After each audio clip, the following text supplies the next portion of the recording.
Welcome to the first episode of Rise of Nyarlathotep. Uh, so this is our first episode. There'll be a few things for us to go through, just to kind of give people a heads up. But first, I will let everyone introduce themselves and who they will be playing today. So we'll just go through a little bit of introduction. So I myself am Lucas. My pronouns are he, him, and I will be the GM. All the weird characters, the strange side characters that people seem to get fond of, and I have to keep doing a weird voice for a long time. Just, all around that guy. I'll hop on over to Ian. Oh, hi, I'm Ian. My pronouns are he, him, and I will be playing Weary. Weary is an artificer tiefling, specializing in alchemy, and just all around good non binary tiefling pal. So, looking forward to that. Meg.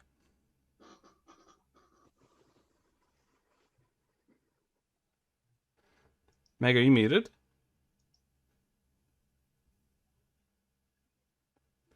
Can you hear Meg? Hello? Oh, Can there we you go. hear me?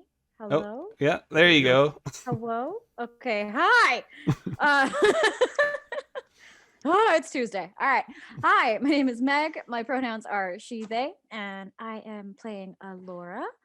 They are a little godling babby that Lucas made specially for me because I wanted to Percy Jackson this shit. So we're gonna see what happens. Yeah, we'll find out more later. And Jess. Hi there, I'm Jess. My pronouns are she, her, and I will be playing Glyph, who is an automaton, basically a robot, and they are a rogue. And so I know the images are frozen for everyone for some reason. Just gonna take a look at that right now. Figure out why that's going on. But we'll go to Eve while I'm figuring that out. Hello, I am Eve Smith, and I will be playing TK37, the Enhanced Goblin. And Jason. Hey, I'm Jason, and I'll be playing Kritok, the Plumerian Bard. Plumerians are sort of bird folk, and he's based off of the superb bird of paradise. Google that if you're really curious on how he looks right now. I'm slowly bringing everyone back to life one by one. See, look, it's a bright white light, the shining god. I'm just fitting in with the theme. Yeah, that still for me was really, really bad. It was really funny. You looked immediately suspicious. Jess was just scared. And I just looked like I was throwing shade. So All right. it's like, Well, take that, technical difficulties. ha. So our story is going to have, if anybody's listened to Ballad before, they know we tend to dip into body horror. For some reason, Manitoba, this province in Canada, is obsessed with it, so it leaks into the civilians, probably something to do with the water. So there are going to be some scenes that are going to be gross, I guess is the best word I can use for it. And so to give you a heads up, I'm about to dive into one of these scenes that might have heavy body horror that might bother someone. I'll give you a couple of seconds to mute yourself. I'll hold up this lithid. It's naturally eating brains, just goes hand in hand. So while I'm holding up the lithid, I'll be talking about the super gross stuff. But I mean, you all did show up for the horror show, so I'll do my best that I can. So, where we're going to be hopping in for this, we are going to be starting off with our players. It's the nice sunny afternoon, but coming from there, we look one step out. We're looking at this entire universe. Beautiful planets everywhere, things colliding into each other, cold, dark, empty, bright, colorful. Everybody loves the universe, but spanning out to the very edges of this known space, going past the needle station of the Nostradamus Corporation we all know and love, going past these far reaches, we come to this area where it almost seems like a wall, like there's an end for space, a sort of barrier. And in this barrier, we see there is a sort of ripple, a shimmer, almost an illusion that you would see when it's very hot out. And inside that shimmer, we see a planet, the planet of Loch Realta. The planet of Loch Realta. And this planet has 2 moons that are spinning about it. One moon is your typical moon that you'd expect, that bright glowing orb that's sailing around the planet, reflecting the light of the local sun. The other moon is a strange, large metallic moon that is circling around opposite to the other one, slowly shifting around the planet. Going into the world, we go past the clouds, past strange, massive whale-like creatures that fly in the high atmosphere. Going down further, we see the layout of these continents set up as 3 tendrils, one to the north, one to the east, one to the west. And sailing in further, almost into the center of this area, we see there is a little boat. And that boat we have here, as you can all see on the lovely map. And that boat is known as the Bashful Clam. So the Bashful Clam they are primarily a ship that is used for bringing in goods, as well as if somebody needs a lift for really cheap and they don't want luxury, they can hop on. So our dear travelers are on this boat at this moment, on their way to the kingdom of the Arcanium. And let's just go around. You can give a little description of what your characters look like and what are they doing on the boat on this sunny afternoon. We'll start off with Weary. You're muted, Weary. Weary is, I think, mostly enjoying the sights. They are a gray-skinned tiefling with like bright yellow eyes, no irises. They're dressed kind of like a desert nomad. So overall, very like colorfully dressed, and having like a veil kind of covering most of their hair, but it doesn't cover their face or anything. It just kind of coats over the back and goes beyond that. And they're also wearing like a variety of like almost like a utility belt, just a lot of different earthenware jars and leather compartments and everything, just like strewn as like a belt and like over the shoulder. And I think they're mostly like looking around at all of the waves and the birds specifically, just kind of noting how they move and anything specific about their anatomy that might be like useful to remember for later. So these birds, a lot of them, these seabirds are flying around. There are some small ones, there are some much larger ones. And these birds, the strange thing about them that, well, we would think is strange because we're living here on Fun Earth, these birds actually have 4 legs. So when they're coming down, they have 2 sets of talons that they're coming down and diving and grabbing fish out of the water. Okay. And we'll hop on to Alora. So I'm trying to find sand on the boat or some form of land because I don't like boats. I'm here. I hate it, but I'm here. I'm just holding on to my quarterstaff like, get me off. Just kind of stuck and not enjoying it at all. And then just kind of like scanning to see if I can find like a piece of grass or some sand or dirt or something that resembles not wet earth and ground. So I'm kind of just very slowly. I don't have sea legs, to say the least. So I'm just kind of wandering around the boat trying to find dirt. So you're wandering through the odd time, maybe peeking in a box, just seeing it. Like a lot of stuff that's being sent seems to be like alchemical ingredients, ingredients that are commonly used, like some stones that can hold arcane energy, because it's all being shipped to the Arcanium. One of their mass things that they ship out is magic items. So it seems like it's a lot of stuff for that. And you're just trying to look through them, trying to find something that'll give you a little bit of peace of mind. And what's going on with Glyph? Glyph? Glyph looks mostly human. Not that you could tell, they are wearing a lot of clothing for a sunny boat trip. They're wearing a cape. They're wearing knee-high boots, breechers. They're wearing a very long scarf draped over their chest and up over their face and their nose. They're wearing those four lens sunglasses, and they're wearing a wide, floppy, flat, black felt hat. And they are standing kind of away, kind of staying out of the way, because they don't want to be a hindrance. They don't want to be in anyone's way. And they're kind of just standing absolutely still, staring out into the ocean because they very much want to see a dolphin because they haven't seen one. And they were told there might be dolphins. And they've probably been standing there for a while just doing that. Let's see. Okay. Yeah. So you actually see a dolphin, and if you'd like, tell me something strange about dolphins of this world. Oh, they're like Lisa Frank colors. So these beautifully colored dolphins are leaping out of the water, and you see just a pod of them they're sailing. They're not sailing. You're sailing. The dolphins themselves are swimming near the boat. And you see, like, every so often they're coming out. Maybe one of them, like, nips at one of the birds that just squawks and flies away. Oh. Glyph loves it.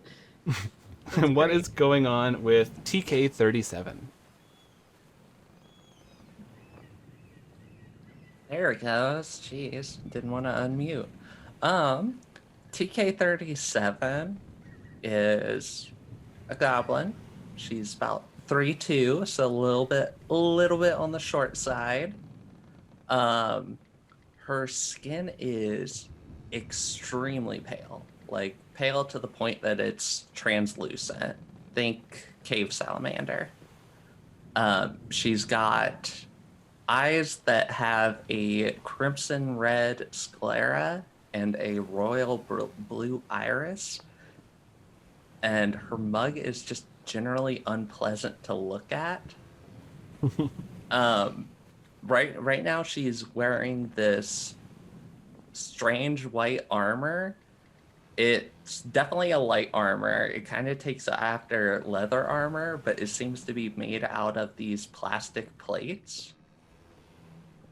And it's very dirty at the moment. And she kind of smells bad because she's been on the run nonstop for the past 2 months.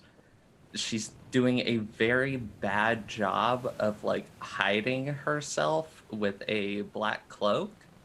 Like it's just making her look more suspicious, but she's still trying to cover up like her appearance, because for a goblin she does kind of stand out. Goblins are normally very vibrant and colorful, and she is not. Once again, she is not pleasant to look at, and she smells really bad right now.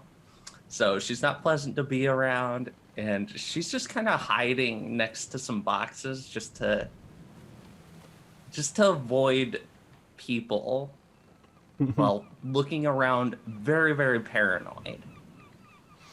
So I think probably a lot of the people have picked up on the boat that TK37 does not want company. Every so often, she like, doesn't want company. She's very clearly got some stuff going on, and she's not good at hiding that. And lastly, what is going on with Kratok? Okay, so Kratok is 4'7", about 53 pounds. He is a big bird, but he is not Big Bird. His plumage is sort of midnight colored. It's so black, there's a little bit of a blue sheen to it. He's got a upwardly concave sort of arch of a green stripe on his belly. He wears a green colonial jacket, and the other little piece of color is an alpine cap that he wears. It's red in color with a bright yellow feather. And on the ship, he would be sort of wandering around, sort of just singing and humming to himself. Being on a ship, it'd probably be some sea shanties and pirate songs. Yeah, people are definitely in the need of that as it gets so boring just riding a ship for so long. And your captain, who I know the name of, Captain Deva, she is an orcish woman. She has seafoam hair, colored hair, and blue eyes, and she's been leading this boat. The what did I call it? The Bashful Clam. As I look down at that map, and things have been going pretty smoothly under her leadership. And she's been taking you along. Some of you got picked up in the kingdom that was the Foundry of Steel. Some of you were picked up from Sekothet. And you've just been traveling along in this boat probably for at least a week or so. And it's not far till you get to the Arcanium, maybe 1 or 2 days. And you know one of the features of the Arcanium is way back in hundreds upon years ago, they were dealing with a lot of people that were trying to invade the Arcanium for its resources, both the magical artifacts, ley lines, items that were being found. So what they decided to do is they set up something called the Great Spell Shield, where basically they cast this spell that was so powerful that it put an entire shield around their kingdom. So if you're entering the kingdom with good intentions or just neutral, you can enter just fine. But if you're a hostile force, then the shield will repel you. And since they've implemented this, they've maintained to keep, they managed to keep peace in their kingdom, though there are other issues that have come along from this. Since it is very powerful magical energy, they are dealing with things like arcane pollution. So one of the other people traveling on this ship along with all of you is a man named Dorvin. He's been kind of sheepish. He's trying to talk with everyone, even if people necessarily didn't want to talk with him. He wears these long robes that seem like it would be very warm. They're these gray toned robes. They have 5 stripes of different grays. Now, I myself would not be able to tell these grays apart, but I'm sure other people could. So Dorvin's been kind of meek, but as you've been traveling along, one thing you've noticed is that the closer and closer you're getting to the Arcanium, he just seems to be getting more and more sickly. And some people have tried to check on him. He tells them he's fine. They determine it's not seasickness. They're not too sure what's going on with him. But Dorvin, at the moment, he's up on the deck getting some fresh air. He's leaning pretty heavily near the boxes near TK-37, and just trying to compose himself. And what are you all gonna do? I think TK is just like kind of like looking around the boxes and glaring at him for being in our bubble. 6 feet. Make me an insight check, TK.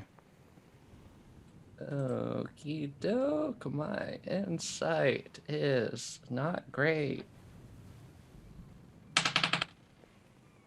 That'll be 11. So you're a little paranoid, to be fair. You don't really trust this person. You're trying to get a look at them as he's just like leaning and breathing heavy. But it doesn't seem like he's too particularly interested in you. He just seems like he's having a bit of a hard time and he's wheezing a little. Yeah, not my problem. TK slinks back behind the boxes. What about the rest of you? Would I notice Dorvin from where I am? Yeah, there's not a lot going on here. The odd time you hear someone like swear or yell at each other, trying to like set things up on the boat, and you could just hear him wheezing from where he's at. I'm gonna kind of flap over and talk to him. Dorvin! Yes? Oh! Kratok, yes. Hi. How are you keeping? It doesn't look great. Earlier you were this shade of gray, and he points to one of the higher stripes, and now you look like this one, and he points to a lower one. That's pretty handy, actually. I didn't think that my robes would be a way to tell my declining health. That's good. I suppose it's like a mood ring of sorts. I feel terrible, honestly. I don't know what's going on. Is everyone okay with the food? Maybe it's the food. It's probably the food. Maybe I can help a little, and I'll cast a Cure Wounds on him. Sure. How do you feel now? Ugh, a little better. My stomach just feels like a mess. Nothing's coming out though. I'll tell you that much. It is just pain. I don't know. You think it's something in the air? You think it's the Arcanium? It could be ship food. It's probably ship food. It's probably what it is. It's probably the ship food. I should have brought my own Lunchables.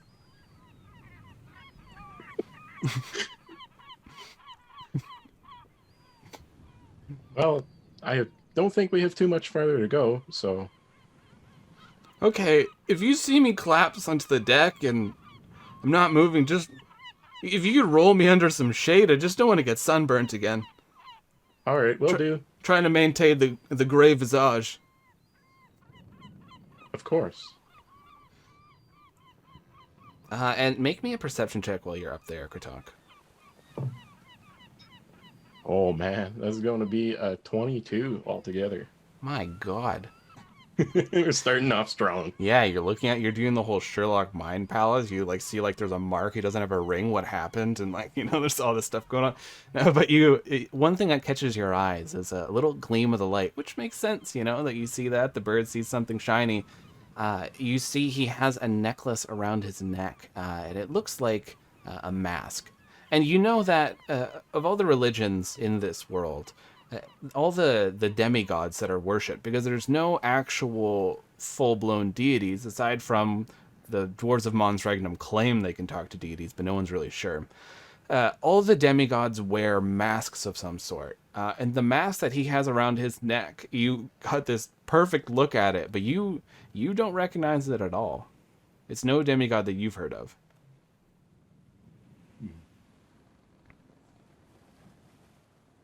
I was going to kind of ponder and stroke the feathers on my face. So the boat's moving along at a pretty good pace, and the sun is slowly starting to go down. The dolphins have decided to leave the ship alone. There's still a lot of birds everywhere. And some of the sailors are starting to settle down, like they're lighting a few oil lamps as they're sitting down, hoping this isn't a problem and they won't fall over and cause a huge issue, but it should be good. So what is Weary doing right now? So Weary's crossing over to Alora, who is like, I don't know, frantically searching for ground of sorts. And I think Weary kind of like pauses politely and just kind of clears their throat a little. Alora? Yeah, yes? I'm sorry, I caught you snacking, and that's on me. I was wondering, because you seem like a creative type, and I've never been on a boat journey this long, and I was going to make everyone little gifts for the end of the journey, and I was wondering if you would prefer a honey smell, or if you would prefer like a kind of like water lotus smell. I'm trying to make candles.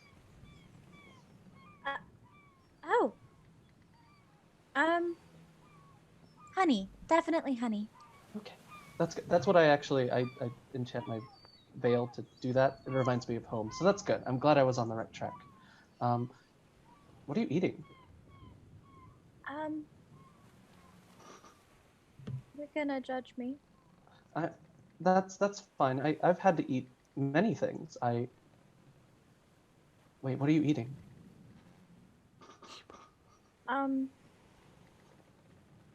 Rocks. You're eating rocks? I'm not like swallowing them, but I'm very anxious on the boats, and they kind of just help me, stay grounded. Yeah. Mm-hmm. Does that work with your internal bits? Like, do you get sick after you eat rocks? Well, no, because I don't like swallow them. It's just kind of like a little chewy thing, and then like I rinse them off, and then so it's just kind of my thing to kind of, like I said, keep me grounded and just not lose my shit. Much more relieved, thank you. I was so worried that you were consuming them entirely. Oh, no. and Dorvin already looks like he's falling apart, and I can't fix that. Oh God, you can hear him right now. I gave him something that smelled nice, like a nice calming, like chamomile smell. I just enchanted a piece of wood, but that didn't work clearly because Such a I think he pleasant looks smell. worse. At least he likes it. That's good. Okay, so you enjoy your rocks. I'll see if I can find something to bring you comfort, but I need to make sure I have enough candles first. But I'll get you your comfort object next. You're very kind. Thank you. I hope that other people are not, freaked out by my appearance and that they are kind to me in return. All right. Thank you. I'm going to go now and probably check on Dorvin or something. I don't know. And Weary kind of steps away and takes out like a little thing from one of the satchels, Mhm. and kind of starts fiddling with like wax and putting it into these tubes. And what's So going... I wasn't too far away from them. Did I hear any of that? Make me a perception. Okay. That's wow, we are off to a good start. That's 27. Oh, wow. You heard everything, including just all of Dorvin's mutterings. Okay. I always have a little journal. And I was writing dolphins equal big. But now I flip back to where I've been keeping notes about everyone on the boat, and I write Alora eats rocks. Just for my own notation. If there's a murder on this boat, I mean, if someone finds that notebook... It's not weird. So, Glyph, while you're there, you kind of you're wandering the boat, and you see like TK is perched on these boxes, glaring down at Dorvin every so often, maybe tossing the odd thing to make him roll away from the boxes. Like, you could lay anywhere. Why are you laying here? And you could just hear Dorvin saying, "My skin! Why is my skin on fire?" Yeah, that sounds bad. I definitely would walk over.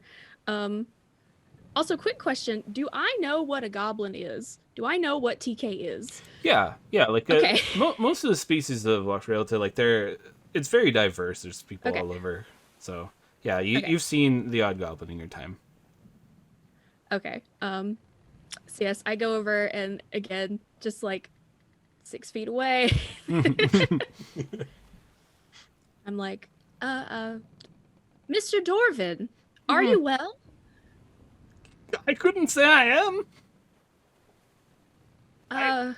So he said his skin was burning. Does he look like he's getting sunburnt or? He looks grayer, and if anything, the sun's going down. So it's like starting to dip into the later evening. You've been on this boat. And he looks now like he was at the second shade of gray on his robes. He's moved to the third shade out of 5. That's probably bad. Yeah, I walk a little closer and I'm like, Mr. Dorvin, perhaps you should go below deck. Maybe this is the end for old Dorvin. If you could carry me below the deck, I'd appreciate it. I can certainly try, and I can. I don't know if I can carry him. I might be able to walk with him. Make me a Do I strength hear this? check. Oh gosh. Do I hear this part of the conversation? Oh no. Yeah, Dorvin is never quiet. Okay, That is- I'm like, that's my cue, and I flap over to help. Good, because I rolled a 7. All right, I'll give you advantage if he's helping out. Okay. Oh, that's worse. 7. So the two of you are trying to lift up Dorvin, but he's really sweaty, and it's gross. And like he keeps slipping from your hands and your feathery talons and stuff. And he seems really, really heavy, like a lot heavier than he should be. And even when he hits the deck, he makes a very solid like thunk. Dorvin, I know that ship food sits like a rock, but this is ridiculous. I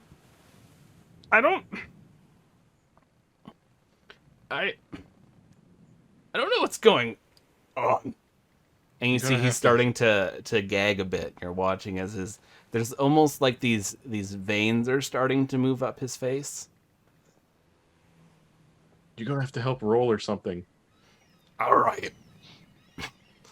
He's going to try to roll while the veins are starting to cover him. Hell yeah, he rolls. So you see Dorvin, he has these veins slowly starting to cover him, and he's rolling a little bit down, and just doing the best Dorvin can do. You know, there's not a lot he's got going on. And you see the veins start moving up further and further. They cover his nose. They start like going around his eyes. And for all the listeners who don't want to hear anything gross, I'd suggest you mute. While I'm holding this up, it'll be gross. You watch as Dorvin's skin, it looks almost like there's long worms that are moving underneath him. And slowly his skin starts to split in places. And his eyes are going all yellow, and his teeth start looking rotted. Going, I don't know what's happening to me. And you watch as his body just starts twisting and cracking and splitting, and from out of these robes, these tentacles start popping out, these clawed hands emerge, and you watch as Dorvin is essentially torn into a few little pieces. Like, it's almost like they just open up the birthday suit. And here's the present. And what you see before you, put that down. What you see before you now no longer is a Dorvin, but there is a strange creature. They have a sort of like a almost octopus-like face. They have these long clawed arms. They're very hunched over. Their skin is this slimy molted gray. They have these strange large hooked legs. And they have these tentacles that are slapping off their backs onto the ground, just hitting down onto the deck. And I need everyone, roll me initiative. And turn this down as we Like, start. those seagulls are really excited. Damn. Yeah, they are. Oh no, they bring an ill omen. All right, who needs crows? This is really cheery music. It's what Dorvin would have wanted. You know what this is? I wasn't going to use this one, but this one's for Dorvin. Dorvin loved this music. This was He loved actually in himself his... a good jig. It was in his will. You know, he said, if I was ever to die, I want a jaunty sea song to be happening. So, let me get those initiatives, and I'm going to write them down, because I can't remember things like that. All right, so, starting off, what did Kratok get? Once again, 22. Oh my god. Alora. I got math. 20. Dirty 20. Weary. I got a 5, so you know, making sure things are fine on the back end. Yeah. TK. Well, Glyph. I got a 13. 13. And the Moon Beast, aka Dorvin 2.0. Oh my god. Starting off strong. I get to roll one die, and it's a 1. All right, so we are starting off with Kratok. So Kratok, this strange creature is in front of you. It's looking at you just...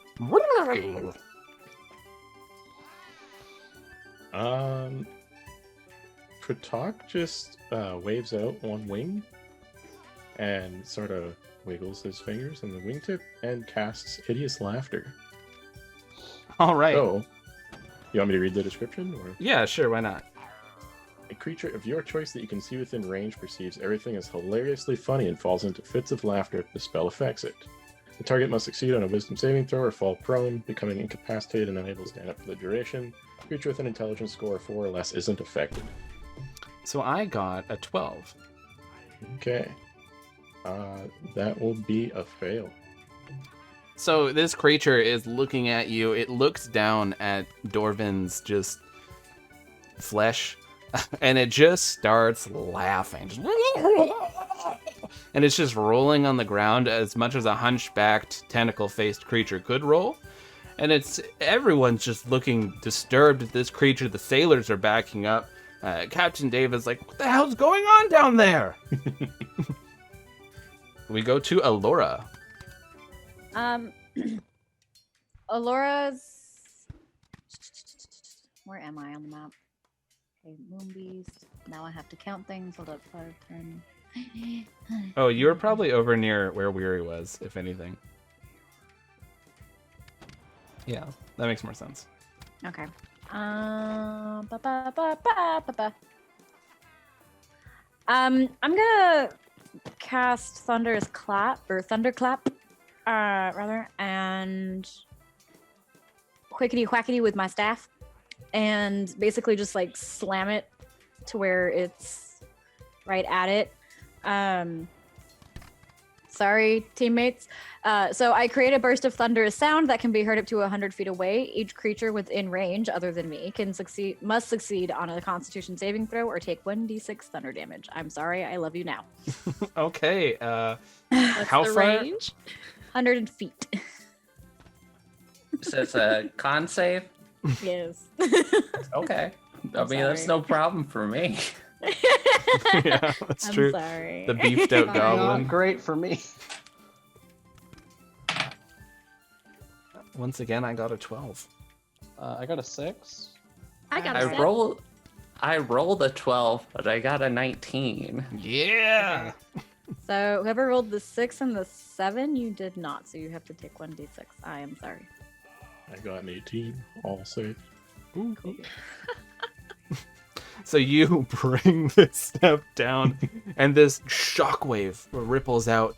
Crates around you are exploding. There's some of them that were like magical ingredients, so they're firing off because energy is hitting them, and they're making like beautiful fireworks in the sky as the sun is starting to set.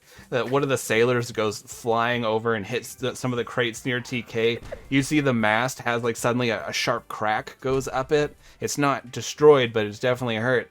And you see a few of your teammates get hit with this blast. And you hear Captain David go, now really? What the hell is going on? And it goes from Laura to Glyph. Well, how much damage did we take? Was it D6? Oh, yeah, sorry, it was a D6.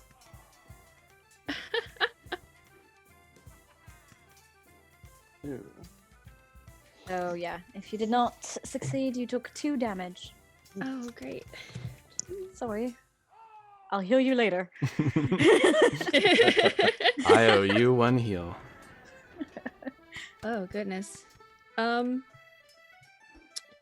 Yeah. That all happened. Mhm. And I like to think I beefed that strength check not because I'm not strong, but because I super already didn't want to touch Dorvin. And That's fair. this just got worse, and he was just slapping everywhere, and then noise, and I don't know what's happening. Now Dorvin 2.0 is just rolling on the ground laughing. Dorvin 2.0 is rolling. Alora just set off all the fireworks. I'm gonna move. Let me see.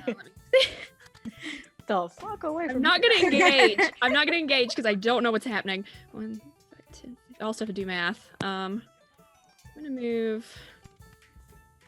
Will he get an attack of opportunity if I move right? I can't really. No, he's laying on the Okay. ground laughing. Oh yeah, he's laughing. Yeah. And I'm just like, Mr. Dorvin, are you well?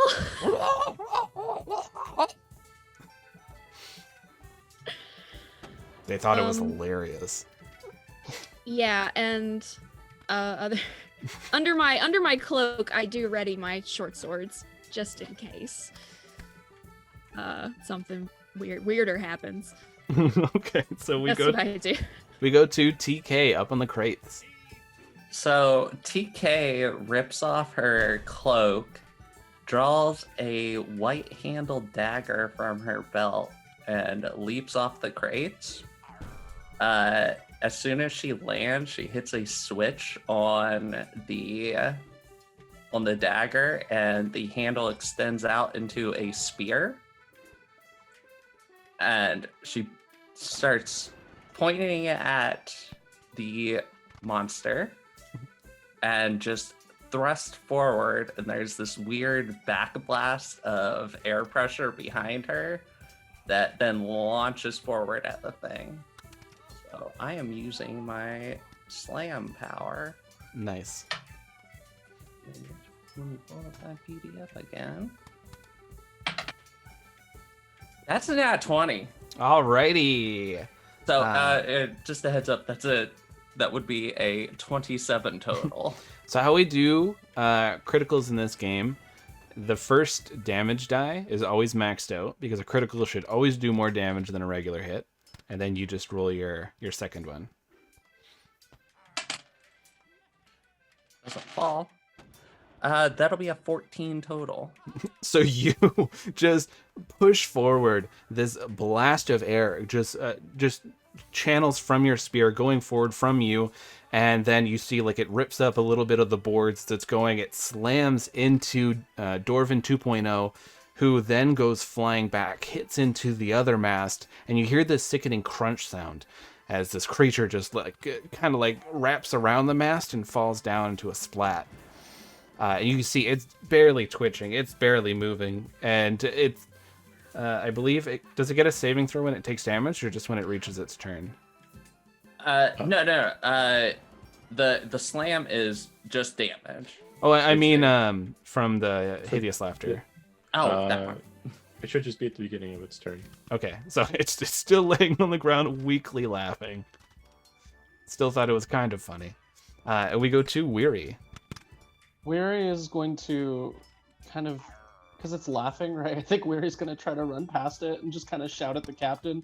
So there's a monster, and we're not tearing up your ship, I promise. It's literally the gray, the guy in all the gray. You remember Dorvin? He complained a lot, if I'm being honest. But he's like a monster now, and we're fighting him, I think. God damn it.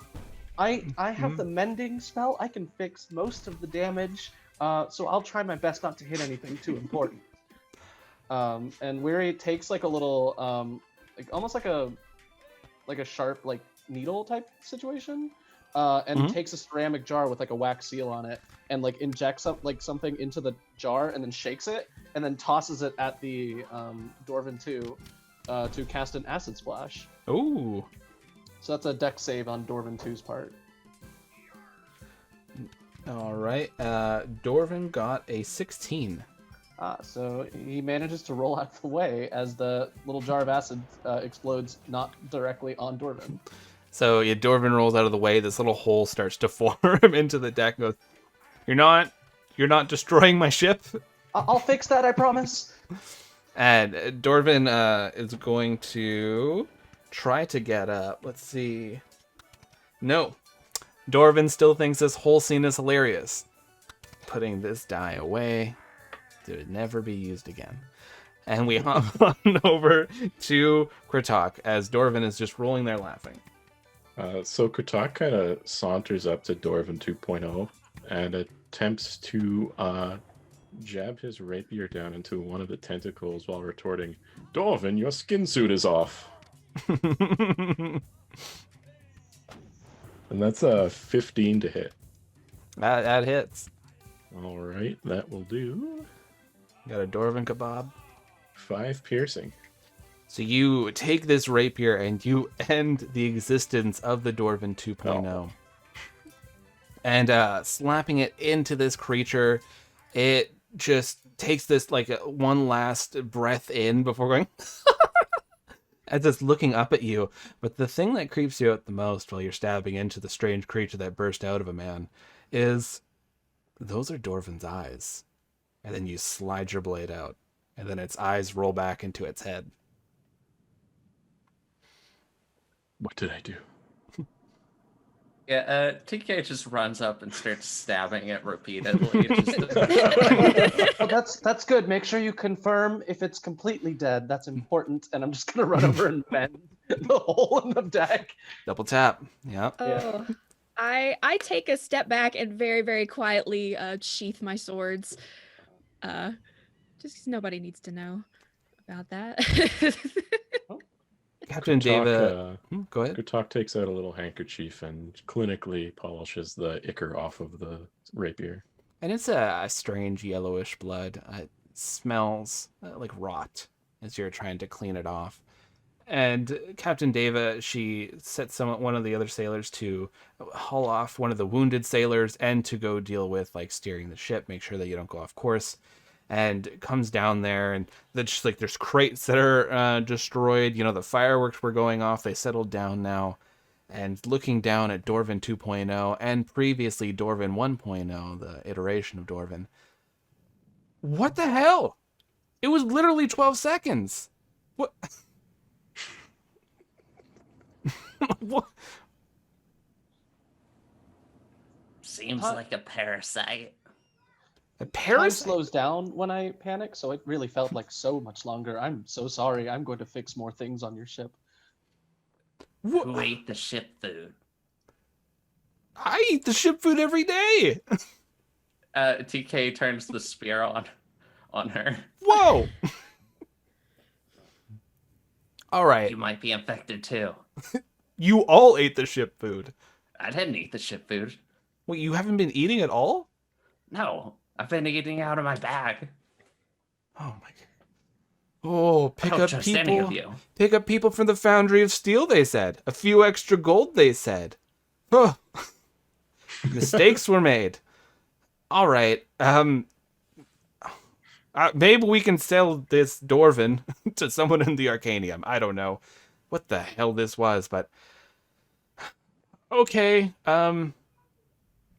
I'll post some guards. Hopefully we should be getting near the spell shield soon. And then once we're through the spell shield, it'll be like half a day where we're at Port Divinarium. And through this, Glyph has been trying to speak up over them accosting each other, and says, Mr. Dorvin had been ill several days. If it was the ship food, we all probably would be sick by now. All of us. TK is just turning and pointing the spear at everyone. Oh, parasites. Well, I don't think, because I've been eating the ship food for a while, and I didn't end up like the 3 shades of, or the 50 shades of Dorvin. So I feel fairly fine. Do you know what Dorvin was doing, like what they were on their way to do? And they go, one moment, they rush off to their quarters, and they come back with a little like clipboard thing. They're going through a few papers. Dorvin, reason for travel. They're going, spreading the good word. They're probably a nut. Some religious kook that is just turning into monsters. I don't know. Do a lot of religious people turn into goo monsters in Port Divinarium or on the ocean as a whole? Now I'm worried. First one, have to say, though, now I'm not one to discriminate, but I have heard some tale of the people who worship that shining god to do this kind of thing, but usually they're dressed in red robes. They're not these grayscale people. Okay. So if they have a flair for the dramatic, they'll turn into a monster. Got it. Yeah, I don't know. I guess I'm gonna wrap this body up because it's kind of gross. Yeah, no, it's like twitching still. I'm not a fan. I think it just giggled. Oh no, TK stabs it again. that's good. Just Keep kinda doing walk that. up and just with her stab and just keep walking. It's a nice crack. One of the eyes pop out. Wait, just a minute. We have to investigate first. The shining god, you say? Mm-hmm. Do I see the amulet or the necklace sitting out? It's over on the Dorvin, not on Dorvin 2.0. It's over in Dorvin. Oh, I'm going to see if I can pull it out of whatever situation it is on Dorvin. Yeah. Wouldn't touch that. It might have eggs in it or something. I hate this conversation. So anyone who's going to look in the Dorvin, I need an investigation check. That is a line I did not think would happen today.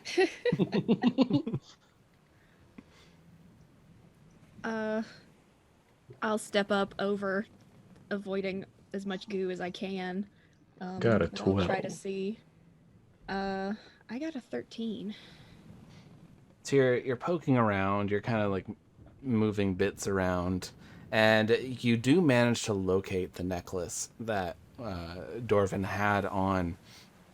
You pull it out, and it's this mask. So the strange part about it is the mask looks like it's split up into 5 sections. You see there's just like each part of the mask looks like it's very clearly a different mask. Sort of like grimacing, angry, snarling, smiling, just 5 parts. And you know this isn't the symbol for the Shining God. The Shining God is a starburst with a set of smiling teeth on it, as is illustrated behind me. But I thought you meant the candy. no, I was like, sorry. no, the symbol, not the delectable sweet treat. So But the people of the Kratok- Shining God are very sweet. Yeah. Kratok kind of just holds the amulet up in the air and asks, "Does anyone know who this belongs to? The god, I mean, not Dorvin, obviously." I think Weary would go over and check because Weary did study a lot of history, and hopefully that has helped. Yeah, if anyone wants to make a history or religion, I'd say. Sure. That is a dirty 20. You do not recognize this at all. Not even any of the pieces. You see it's split up into 5 different masks. You don't recognize any of these masks as the masks of the other demigods. Oh, yeah, no, I have nothing. Nothing. I don't recognize it. Hmm. Can I see it? Sure. And I hand it over to Alora. And I'm gonna roll for history. Get a 16. You're a touch. I think your mic might be pushed back up. I rolled history. I got 16. You've also traveled quite a bit, and you don't recognize this in any of your travels. Although, Alora, while you're holding on to this and you're looking at it, you feel very uneasy. You don't like this at all. You can have that back. All right. I'll snatch the necklace back then. Well, this has been great. I've loved this exchange. And she yells over at one of the other sailors, Jerry, just to clean up Dorvin and clean up Dorvin and just, I don't know, put it in one of the boxes of food that used to be full. Don't anyone eat Dorvin either. I don't want this to spread. As much as the goblin may seem a little paranoid, I think she has a point. And so there you see like sailors grumbling. One of them's like he has a limp because he was thrown in the air from a blast, a sonic blast. And so they're just starting to get a crate out and put the Dorvins in. And now you see the sun has completely set, and you see the 2 moons in the sky. And one of the things that all of you are used to, because this is a normal thing in Loch Realta, is that half of the sky is completely devoid of stars, and the other half of the sky is absolutely filled. And that's because you're on the edge of known space. Past that, there's no stars, no light, nothing. So as you're looking at the night sky, always half of it is devoid of stars, although it always has a moon that's floating in it. And that is canon and science. Now, if someone's like, well, actually, I'm a moonologist, I have to tell you, I don't care. I made this story. Oh, yeah, my backstory actually, I hid Moonologist in there, and I'm Yeah. afraid. No, Huge. I know so much about moonology. Weary went to moon school, so Yeah. I was about to say, you remember that druidic circle I was telling you about? Moon. We know all about those moons. TK lived underground. The moons look Maybe nice. the one sailor is a moonologist. Yeah, we'll never know because we don't even know his name. Yeah. Wasn't it Jerry? Oh, well, there's Jerry and there's the other one. What if the other one is a moonologist? No one will ever know because he went below deck. And we all know what happens when a sailor goes below deck and they're an NPC. They disappear. Oh no! Game stopped rendering. Yeah, they don't exist Poor anymore. thing. It's a little buffering symbol. I think Weary crosses the deck very gently and like non-threateningly towards TK. Hi. TK is just like looking, and then she like looks over her shoulder, and then back at Weary, and then like points at herself. No, I wanted to speak to you. Yes. I feel like we didn't get to build any rapport because you were always hiding in boxes and telling people to go away. But I did want to thank you for helping fight Dorvin too. So I got you something. And I'll leave it on the ground near you so that you can maintain your safe distance because I know right now I can't rule out that I'm not full of like horrible things on the inside. True. Okay, so I'm just gonna leave your gift, and where he like takes out a little like a finely made like handkerchief with kind of patterning and stitching matching the outfit that Weary has. So it's very intricate with lots of little golds and blues, and just drops it gently on the ground, and then steps a couple feet away. I made it smell like honeydew. I thought you would enjoy it because I don't think I've seen you bathe, and I'm sorry. I mean, to be fair, how many baths are there on this boat? Oh, Not well, a- Not a ton. I mean, I scrub with soap when I can. I brought some from home. If you wanted to borrow any, that can be part of your gift. Did Dorvin use the soap? No, the soap is mine, just for me. Are you sure? Oh, I don't let anybody use my soap unless I expressly allow it. Mostly because it's also a high-grade explosive if I use it incorrectly. Now really filling me with confidence there. And I mean, she, there's no way you can set it off. You need a very specific set of. Oh, I'm boring you. You can just keep the handkerchief, and if you need the soap, you can find me.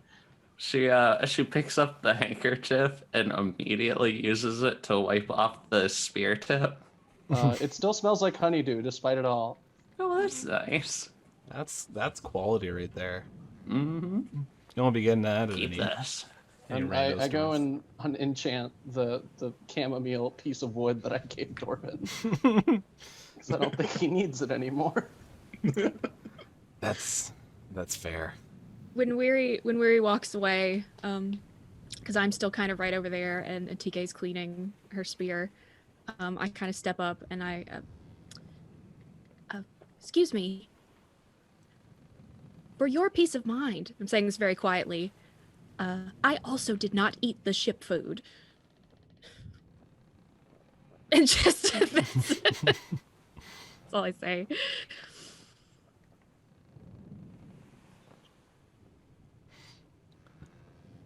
So And I also step back, keep that 6-foot distance. Sorry, I didn't realize that you were talking to me. Oh yeah, I was. That's fine. TK I just like didn't bumped respond. my mic and then had like a brief computer issue. I was like, shit, let me fix that. No, I like that was there was no, a non-response, so I like that. TK just stares. Yeah. So as the night starts progressing in, and everyone starts getting ready to get some rest, and you all, the sailors are keeping watch, and a few of them have to now take guard because they're worried that somebody is going to burst into another strange Dorvin. and everyone is starting to relax and slip into a little sleep. And just before all of you nod off, you watch as, because you're below deck, I imagine, in hammocks or maybe like curled up in a little ball somewhere or something, I'm not sure. And just even through the ship, you see this shimmering wall. And anyone who's on the deck of the ship, it's this dome that goes miles into the sky, this massive shimmering wall that must be the shield wall that they have set up around the Arcanium. This glimmer of arcane energy just sparks along it. It almost has sort of that oily look in water. You see all the many hues of colors. And even inside the ship, this wall like passes through, and you can see it. You feel the shield go over you. It is uncomfortable. It is if somebody is just like pushing along all over you, and it's not a great feeling. And then you pass through, but once you pass through there, the air, it smells cleaner, which is strange to say. You're out in the middle of the sea, there shouldn't be any pollution or anything like that. But the air just has almost like a cleaner, nicer smell as you're coming in there. And you're all filled with a sense of security, which is also strange because you just dealt with what you dealt with maybe 2 hours ago. And this lulls you into a bit of a sleep. And as all of you are falling into this dream, you're falling into this dreamscape, you start to see patterns swirling. Your dreams are filled with just strange looking things. Let's see if I can get this music going on here. There we go. You start to see these buildings start to form in the distance while you're in this dream. And like in all dreams, you just accept things at face value as fact. So all these buildings start slowly sprouting out of the sea, and you're like, of course, this is what happens. Buildings always sprout out of the sea. You watch as the sea slowly turns into dirt, and the moons start to swirl and become one. And then there's this moon that is half steel and half rock that's sailing, and it just seems to be coming closer and closer, as if like you can almost jump up and reach the moon. And you see in the distance there is a being dancing. That's a little loud. Let me turn that down a little bit.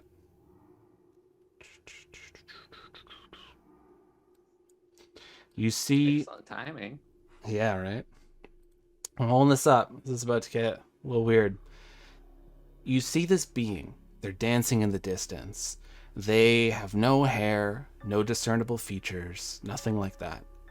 They keep swaying back and forth. They are just moving to this melody that you can't hear. And you look around you, each of you. You don't see one another. Instead, you see these large black blobs that are moving and sort of like swirling near you. About the size of people. There's a number of them. And you're watching as these black blobs are like turning towards you, and you just kind of look away from them and look back at this being. And they start swirling their hands about one another, and you watch as they spread their arms out, and strangely enough, the skin starts to lift off of their body. It's coming off. You see the muscle, the tissue below and everything as the skin starts to form behind them. It's creating this wall almost, this mantle that's created behind them. And you watch as they continue to dance. They continue to move back and forth in this hypnotic rhythm. And you watch as little droplets of blood come off this being with just these jet black eyes, this mouth open, these tiny teeth, and the blood starts to paint on the skin. You watch 5 masks swirling, strange, different detailed masks. They swirl about one another, getting closer and closer. And as these masks are getting closer, you're watching as these tentacles are starting to push out of the center of them. And you're watching the air tear and crack. And you feel the moon getting closer. And the buildings are starting to erupt and be destroyed. Trees are growing out of the ground, but they're growing just malformed, strange. And you watch as the masks all slowly form into one, and this smile just appears in all of them as all their teeth are together, and they just jump forward, leaping at all of you, and suddenly all of you wake up. and it's morning time. What was that? It's morning, and you can hear the sounds of people yelling outside. That they're almost there. That you're almost at Port Divinarium.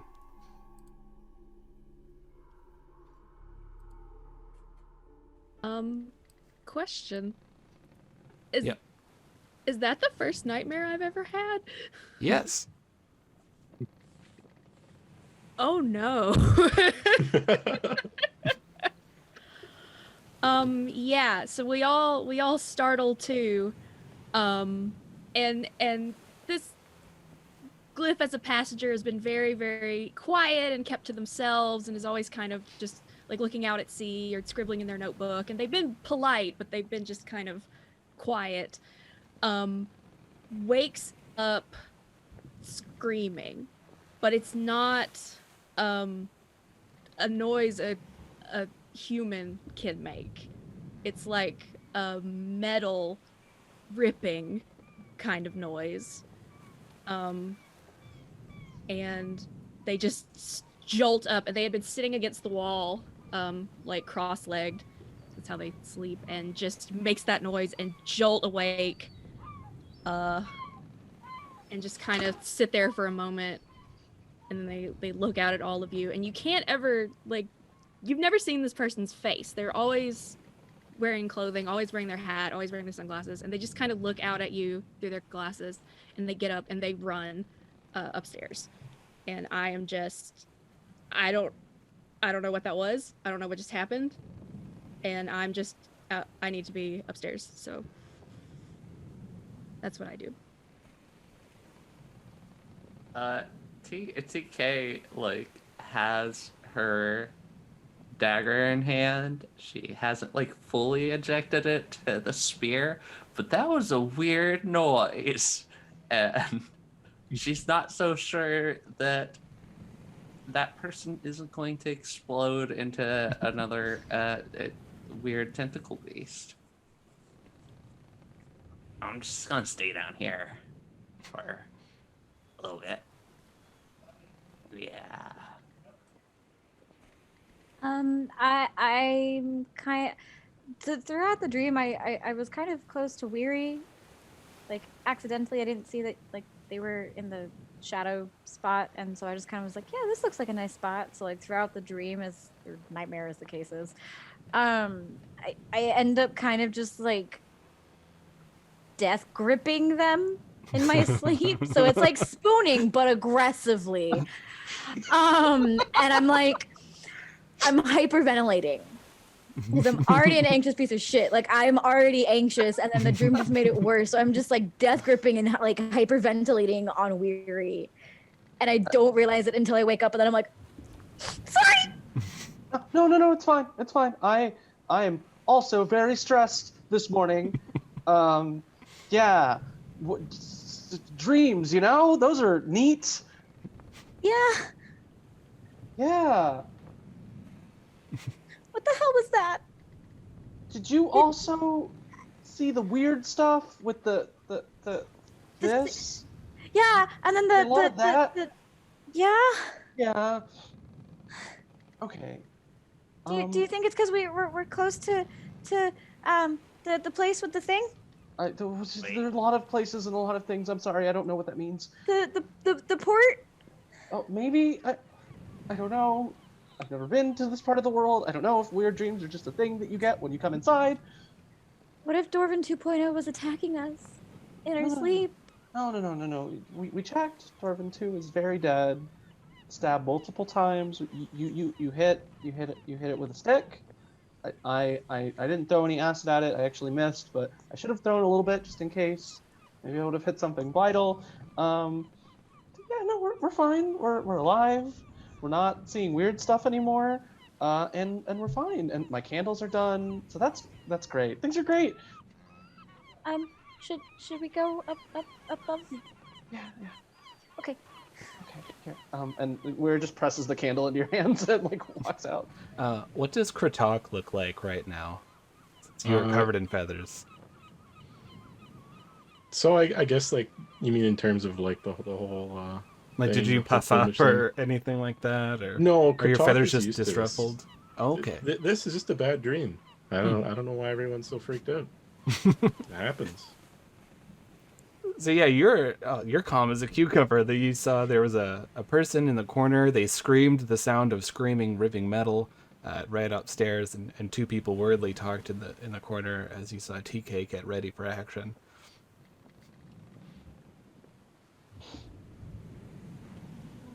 So you can hear from up above, and Glyph, you see this as you run onto the deck.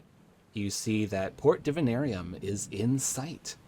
You actually slept a bit into the day, which is strange. You didn't think that would really happen. You don't think that anybody really would have slept that much regardless because of what happened. And you can see there are a lot of ships that are coming into harbor. Port Divinarium is very tightly secured. It's set up as a very secure port city because they ship out a lot of magic items that are incredibly destructive and dangerous. So they have to check everything. So it's walled off. A lot of guard checkpoints and everything. Even the ships coming in have to get checked. And so your ship is slowly starting to make it towards the dock. You see other people on their ships. They're happy. They're singing. There's sea shanties that are going on because they're going into dock, and they're so happy to see a little bit of land. So as soon as Katak can see the shore, he shouts, "Land ho!" We I didn't hear anyone else shout it, so we shouted like half an hour ago. What did you call me? I know I eat rocks, but come on. no, you're taking it the wrong way. Wait. Okay, I think. Oh, look, there's the port. That's fun.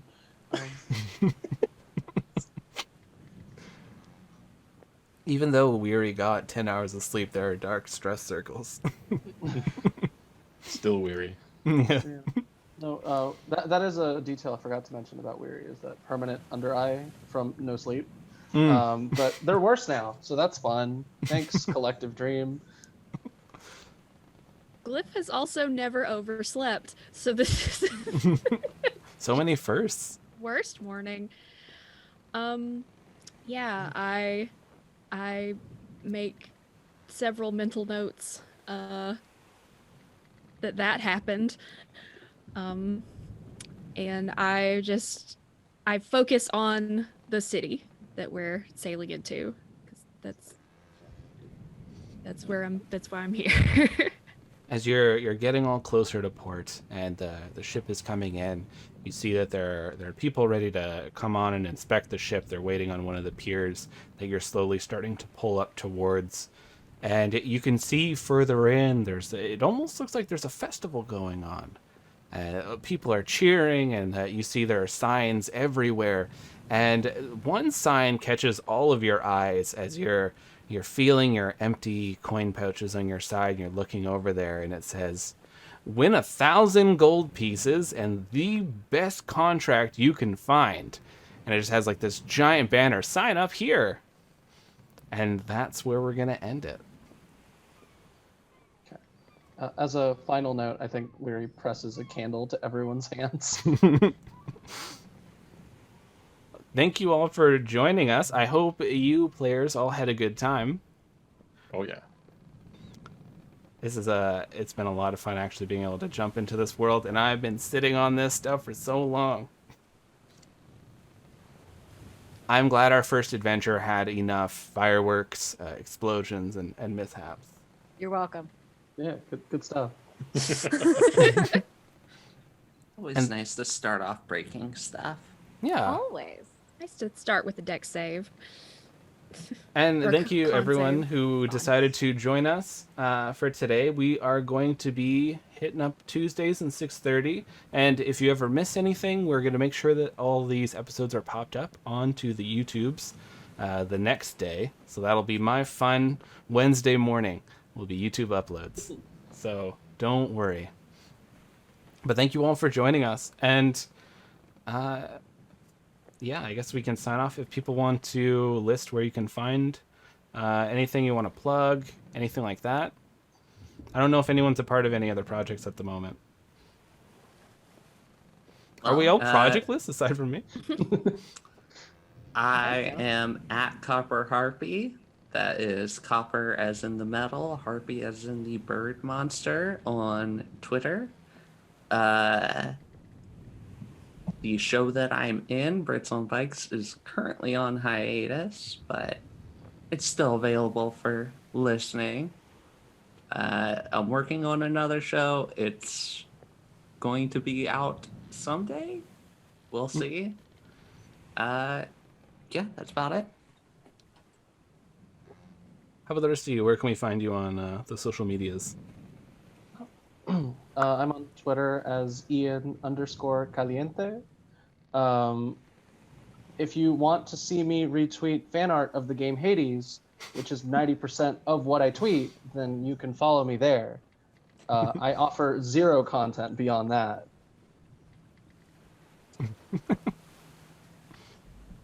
I'll go next. So, hi, like I said earlier, my name is Meg. You can find me on Twitter at Narnia's Pants, all one word. Don't judge me. I was like 10 when I made it, and it's kind of been a brand. You can find me there screeching about being an educator in this Panera. I'm over it. I'm tired. Why I thought doing a streamed game again was a great idea, I don't know, but here I am. It's an addiction.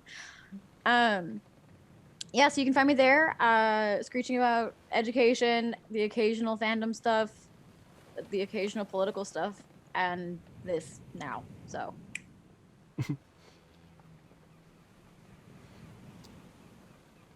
Jess?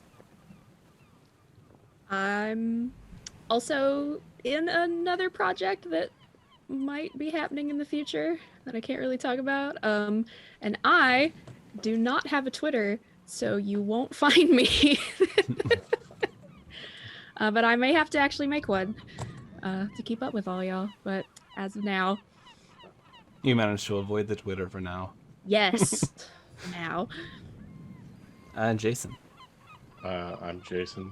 I just posted in chat. You can find me Jason40_42 here, or no underscore on Twitter.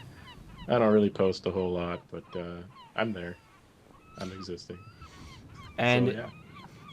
And you can find me. I usually run the Ballad of the Seven Dice Twitter account. That's at Ballad, the number 7, and Dice. We also have another podcast that Jason is a part of. Oh, I'm actually pointing the right way. Right on. And Jason plays an artificer there known as Draxier. We have another lovely horror tale to tell. Other than that, I am usually just lurking about on the interwebs. You could also find us at Battle of the Seven Dice on Instagram, Facebook, pretty much wherever there's social media, we are there. And of course, follow us on YouTube. You could hit that, as they say on the YouTube, smash that like and subscribe button. I feel like that's what you have to do. But we will be uploading our episodes there, as well as you saw at the very beginning of this, we have lore episodes that I'll be working on and uploading that'll be explaining more about the world that we're going to be playing in, anything like that. And I will try to get better at video editing, because I've been learning video editing for about 8 days, so I feel like I'm doing pretty good. Alrighty, thank you all very much for joining us, and I look forward to seeing you all soon. Thanks, everyone.